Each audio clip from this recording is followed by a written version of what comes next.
A group of media professionals recently participated in a crisis reporting workshop aimed at honing their skills for effective reporting in the wake of tragic events.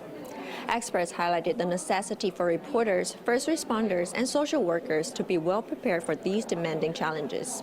So I was a social worker and humanitarian policymaker in Afghanistan. So I think while working in Afghanistan for 3 years and dealing with the civil war and the whole conflict was a bit mentally heavy for me. My aim to be here today was to learn how local media in Taiwan are dealing with crisis or have a plan in place so we can collaborate with them in the future to actually have a proper crisis plan that can support journalists when in need. Because at the moment of crisis, it's very important that the news keeps coming out and it doesn't die down, because the world or the international space needs to know what's happening in that situation, and we wouldn't want Taiwan to become a bubble if something was to happen and no information to go out. 我有去过灾难现场，比如说火灾、车祸，然后还有就是那种 crime scene， 就是那种死伤现场，然后你就会看到就是你不想看到的东西。那其实。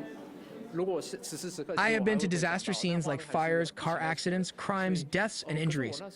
I would see images that I did not want to, and I still see those images vividly. So I was actually on an emotional roller coaster before I went to see a psychiatrist and sought counseling.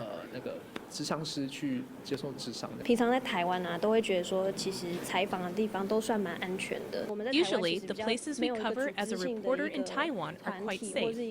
There is no organized group or content for journalists in Taiwan to realize that we need to raise their awareness and prepare our gear based on the circumstances. By doing so, we will be able to safely cover news stories.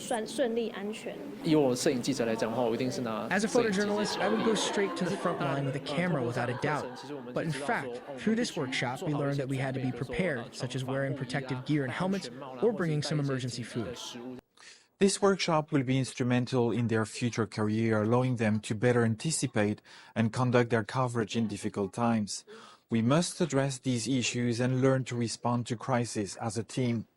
Media professionals need to be responsive. They must get online first and find ways to share their reports with their audience. Yet, we must also look back at what they went through and admit that these emergencies impact their lives too.